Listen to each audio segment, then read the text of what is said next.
ഇവിടെ നിങ്ങൾ ചർച്ചയുടെ ഇടയിൽ സൂചിപ്പിച്ചൊരു കാര്യം, കഴിഞ്ഞ ദിവസം മാതൃഭൂമിയുടെ ചർച്ചയിൽ ഞാൻ ഒരു വെല്ലുവിളി ഉയർത്തി, അങ്ങനെയാണ് ഇത് ആരംഭിക്കുന്നത്.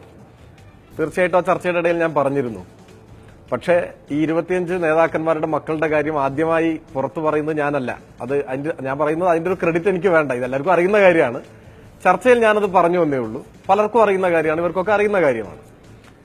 ഇനിയിപ്പോ വിഷയത്തിലേക്ക് വരാം. ഹർഷൻ ആവർത്തിച്ച് ചോദിച്ചു, ഈ നേതാക്കന്മാരുടെ മക്കൾ ഈ സ്ഥാപനങ്ങളിൽ പ്രവേശനം നേടിയത് മെറിറ്റ് അടിസ്ഥാനത്തിലാണോ?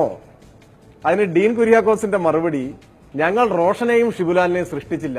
അപ്പൊ ഞാൻ ഇങ്ങനെ ആലോചിക്കുകയായിരുന്നു, ഈ ചോദ്യം അദ്ദേഹം ശരിക്കും കേൾക്കാത്തതുകൊണ്ടാണോ അതോ വേറെന്തെങ്കിലും തകരാറാണോ? ഇതിനാണ് അരി എത്ര എന്ന് ചോദിക്കുമ്പോൾ പയറഞ്ഞാടി എന്ന് പറയുന്നത്. അതേ ചോദ്യം ഞാൻ തിരിച്ചും ചോദിക്കുകയാണ്. മെറിറ്റ് അട്ടിമറിക്കാതെയാണോ LDF നേതാക്കളുടെ മക്കൾ അഡ്മിഷൻ നേടിയത്? രമേശനടക്കമുള്ള അദ്ദേഹത്തിന്റെ മകളുടെ കാര്യം അടക്കം ദിവസങ്ങളോളം ചർച്ച ചെയ്തതാണെന്ന് ഓർത്തുകൊണ്ട് മറുപടി പറയാം. പ്രിയപ്പെട്ട ഹർഷൻ, ദയവായിട്ടൊരു കാര്യം മനസ്സിലാക്കണം. ചോദ്യം ചോദിക്കുന്നത് M സ്വരാജിനോടാണ്. പയർ അഞ്ഞാഴി എന്ന് പറയില്ല, മറുപടി അണാപ്പൈ തീർത്ത് പറഞ്ഞിട്ടേ പോകൂ. അതിനു മുമ്പ് ഡീൻ കുര്യാക്കോസ് ഇത് പറഞ്ഞതുകൊണ്ട് ഞാൻ അതിനോടൊന്ന് കമന്റ് ചെയ്തു വന്നേ ഉള്ളൂ. പ്രത്യേകിച്ച് റോഷന്റെ, ഷിബുലാലിന്റെയും, ബാബുവിന്റെയും, മധുവിന്റെയും, രാജീവിന്റെയും കാര്യം പറയുമ്പോൾ നിങ്ങളുടെ ഭരണകൂടം വെടിവെച്ച് കൊന്നതാണ്.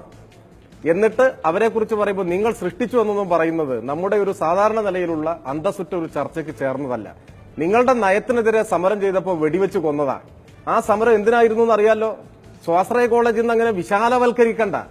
പരിയാരത്തെ TB സാനറ്റോറിയവും ഹഡ്കോയിൽ നിന്ന് സർക്കാർ ജാമ്യം നിന്ന് വായ്പയെടുത്ത പണവും സർക്കാർ ഖജനാവിലെ പണവും ഭൂമിയും ഉപയോഗിച്ച് ഒരു കോളേജ്, മെഡിക്കൽ കോളേജ് സ്ഥാപിക്കുമ്പോൾ വ്യക്തികൾ എന്ന നിലയിൽ ഒരു ആജീവനാന്ത ട്രസ്റ്റ് ഉണ്ടാക്കിയപ്പോൾ അതിനെയാ ചോദ്യം ചെയ്ത്. പൊതു ഉടമയിൽ നിൽക്കണം, സ്വകാര്യ ട്രസ്റ്റ് ആവരുത്. അതാ വിഷയത്തിൽ നിന്ന് മാറല്ലേ. ഇനി പ്രശ്നത്തിലേക്ക് വരാം. ഞാൻ 25 നേതാക്കന്മാരുടെ കാര്യം പറഞ്ഞു. അപ്പൊ ഇവിടെ ഡീനെ പോലെ ചർച്ചയിൽ പങ്കെടുത്ത ബൽറാം വെല്ലുവിളിച്ചു, അങ്ങനെ ഇല്ല പുറത്തുവിടുന്നൊക്കെ പറഞ്ഞു. ഞാൻ ഒരാളുടെയും പേര് പറഞ്ഞില്ല. എന്തുകൊണ്ടാ പറയാന്ന് അറിയൂ? 2 കാര്യമാണ്. ഒന്ന്, ഞാൻ പറഞ്ഞ കാര്യം ശരിയാണെന്ന് എനിക്ക് പൂർണ്ണ ബോധ്യമുണ്ട്. ഏതെങ്കിലും ഒരു നേതാവിനെ പേരെടുത്ത് പറഞ്ഞ് പ്രത്യേകമായി ആക്ഷേപിക്കാൻ ഞാൻ ഉദ്ദേശിച്ചില്ല. 2, എതിർത്ത ബൽറാമിനും ചില ലക്ഷ്യമുണ്ട്. ബൽറാം ആഗ്രഹിക്കുന്നത് ഞാനിത് പറയണമെന്നാണ്. ഇത് പറയണമെന്നാണ് ബൽറാം ആഗ്രഹിക്കുന്നത്.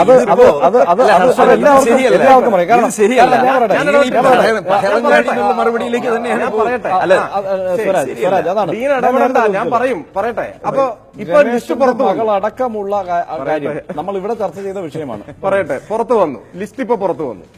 ഈ ലിസ്റ്റിന് ബദലായിട്ട് ഇപ്പോ ഡീൻ ഒരു ലിസ്റ്റുമായിട്ട് വന്നു.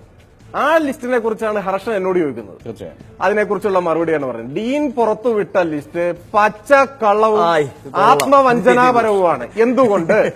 ഒന്ന്, ആ ലിസ്റ്റിനെ കുറിച്ച് ഈ വാർത്ത ആരംഭിക്കാൻ ഞാൻ പറയുന്നു, സ്വരാജ്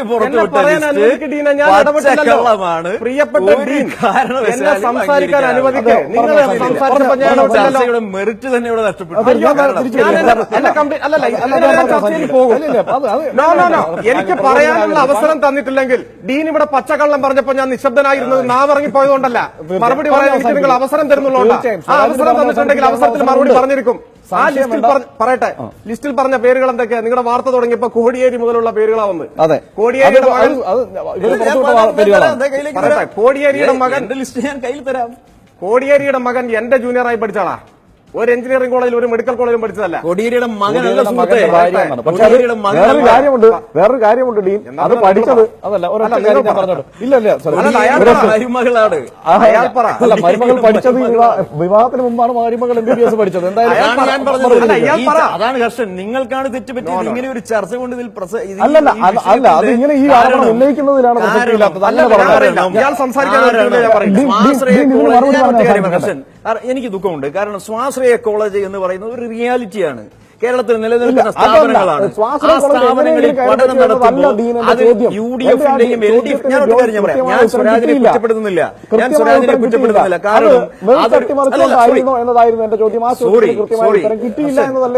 ഞാൻ ചോദിക്കട്ടെ,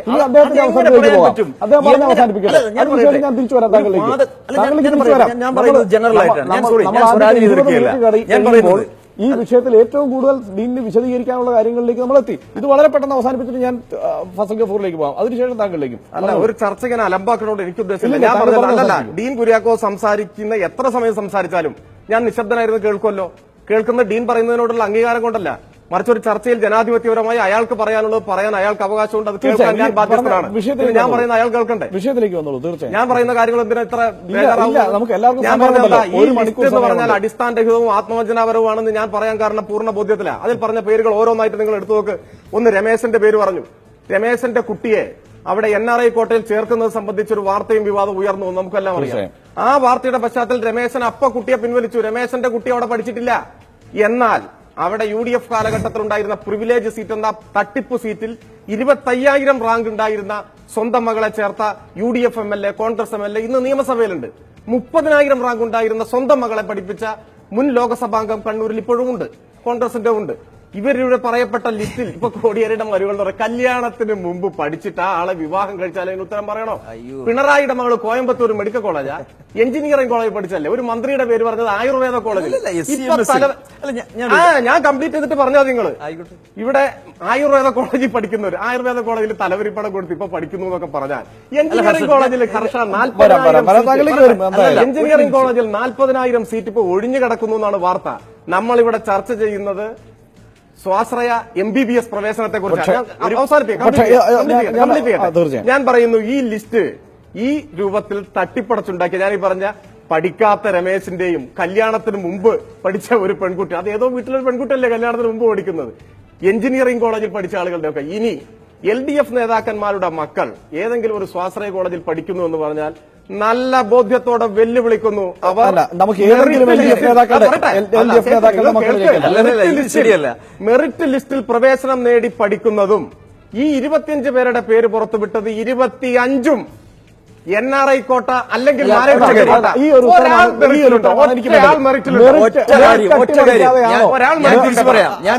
എനിക്കൊരൊറ്റ കാര്യമുള്ളൂ. മെറിറ്റ് അട്ടിമറിക്കാതെയാണോ ഇവരെല്ലാവരും?